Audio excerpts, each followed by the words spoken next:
Hello दोस्तों, good evening. Welcome back to my gardening channel grow and bloom.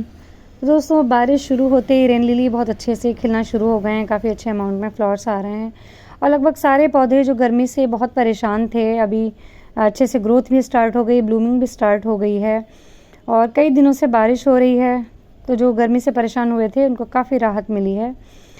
तो इनकी growth के लिए जो भी हमें इस समय अभी करना है वो तो करना ही है, लेकिन इनको बचाना भी है बीमारियों से, क्योंकि बरसात के महीने में जब लगातार कई कई दिन की बारिश होती है तो पौधे जो हैं फंगस भी लग जाता है और भी बीमारियां हो जाती हैं।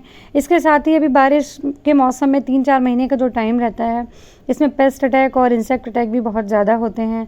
तो हर मौसम में कुछ ना कुछ चैलेंजेस होते हैं जिनको हमें फेस करना होता है। तो इस समय भी कुछ प्रॉब्लम्स हैं जिनको आपको ध्यान में रखना होगा और पौधों को बचाना होगा। ये चंपा का प्लांट है मेरा, पिंक कलर का फ्लावर आता है, इसमें काफ़ी सुंदर फ्लावर आता है। लेकिन ये पौधा जो मेरा है धीरे धीरे ख़राब हो रहा है। इसकी जो पत्तियां हैं वो सिकुड़ गई हैं और इनमें रेड कलर के आप पैचेस देख रहे हैं। तो ये इसको रस्ट फंगस बोलते हैं ये। और ये वाला जो प्लांट है ये कटिंग से ग्रोन प्लांट है मेरा। तो इसका जो मदर प्लांट था एक्चुअली उसमें प्रॉब्लम शुरू हुई थी। 2 प्लांट थे चंपा के पिंक वाले और दोनों में यही प्रॉब्लम हो गई। पत्तियां जो थी वो रेड हो गई पिछली बार जब मई जून में। तो मुझे लगा शायद गर्मी से हो गया होगा, बाद में ठीक हो जाएगा, लेकिन जुलाई अगस्त आते आते पूरा सीजन हो गया, इसमें बिल्कुल ब्लूमिंग नहीं हुई और जो भी पत्ती निकल रही थी वो सिकुड़ी हुई थी और ऐसे रेड कलर के पैचेस के साथ में थी। तो बाद में पता चला कि ये रस्ट फंगस है, एक अलग तरह का डिजीज़ होता है जो काफ़ी गंभीर होता है पौधों में, कि अगर एक बार ये ज़्यादा हो जाए तो पौधा जल्दी से रिकवर नहीं करता। बहुत कम ही चांसेस होते हैं पौधे के ठीक होने के। तो ऐसे में क्या करना है कि पहले तो क्योर करने की कोशिश करनी है और अगर नहीं होता है तो इस पौधे को जड़ से हटा देना है। तो इसी प्रॉब्लम के लिए ये सिर्फ चंपा में ही नहीं और भी बहुत से मंडेविले वगैरह प्लांट्स में, अलमंडा में भी ये चीज़ें कॉमन होती हैं। अगर आपने ध्यान नहीं दिया तो पूरा पौधा आपका ख़राब हो जाएगा। तो अगर आपको थोड़ा सा भी लगता है कि इस तरह की कोई समस्या है तो आपको तुरंत अलर्ट हो जाना है और इसके क्योर के लिए कोशिश करनी है, वरना आपका पूरा पौधा ख़राब हो जाएगा। तो आज हम इसी पर बात करेंगे कि अगर सबसे पहले आपके पौधे में आपने देखा कि इस तरह का कुछ आपने फाइंड आउट किया है कि कोई पत्ती ख़राब हो रही है, सिकुड़ी हुई है, तो हो सकता है वो नॉर्मल फंगस की प्रॉब्लम हो। तो उसके लिए आपको फंजीसाइड जो है पौधे पे जो पत्ते इन्फेक्टेड लगे उनको हटा देना है, रिमूव कर देना है। उसके बाद पौधे पे फंजीसाइड का स्प्रे कर देंगे और फंजीसाइड नीम ऑयल का अगर बारी बारी से करेंगे तो और भी अच्छा रहेगा। और मिट्टी में भी नीम की खली मिक्स कर दें, साथ ही जब वाटरिंग करें तो थोड़ा सा 2 पिंच 1 लीटर पानी में फंजीसाइड घोल के और दे दें। तो इससे क्या होगा कि अगर थोड़ी बहुत समस्या होगी तो वो ठीक हो जाएगी और इन्फेक्टेड पार्ट को भी हटा देना है। तो इससे पौधा जो है वो ठीक हो सकता है।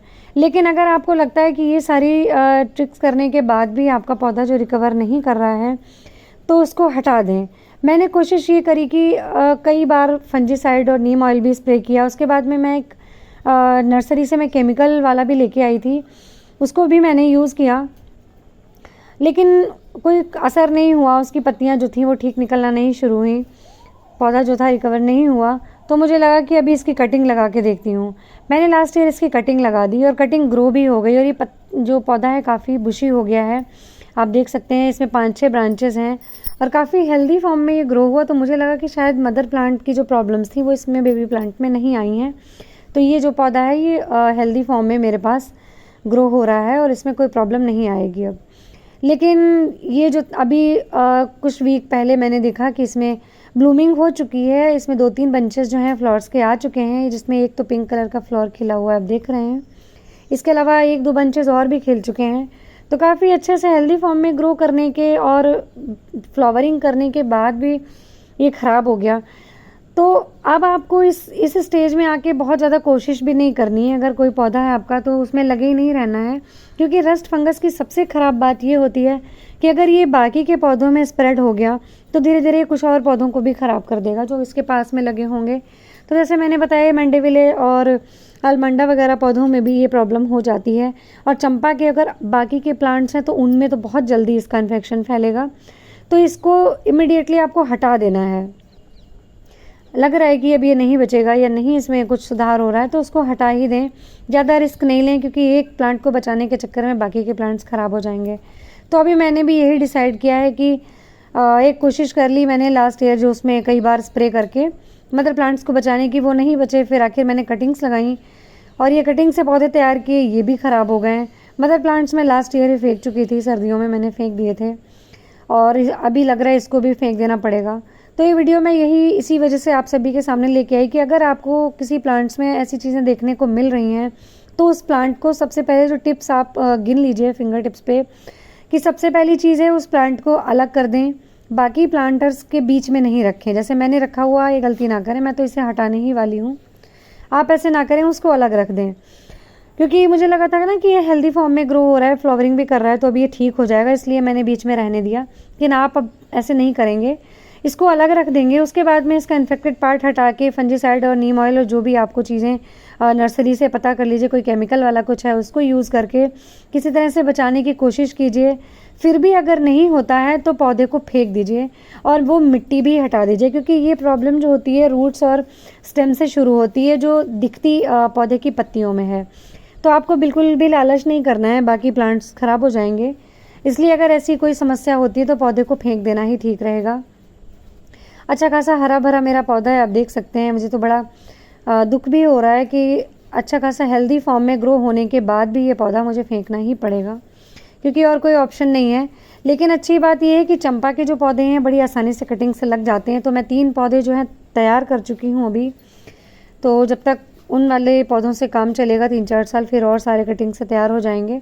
तो अगर आपको भी ऐसी कोई प्रॉब्लम फेस करनी पड़ रही है तो और कटिंग ला के लगा दीजिए। मानसून का समय चल रहा है, बहुत आसानी से कटिंग्स ग्रो हो जाती हैं।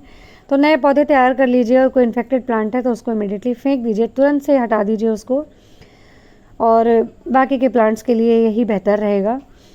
और ये टिप्स आपको पसंद आई हो, वीडियो आपको अच्छा लगा हो तो लाइक कीजिएगा, शेयर करिएगा, कमेंट करके ज़रूर बताइएगा और मेरे चैनल को सब्सक्राइब ज़रूर कीजिएगा। मिलते हैं नेक्स्ट वीडियो में, तब तक के लिए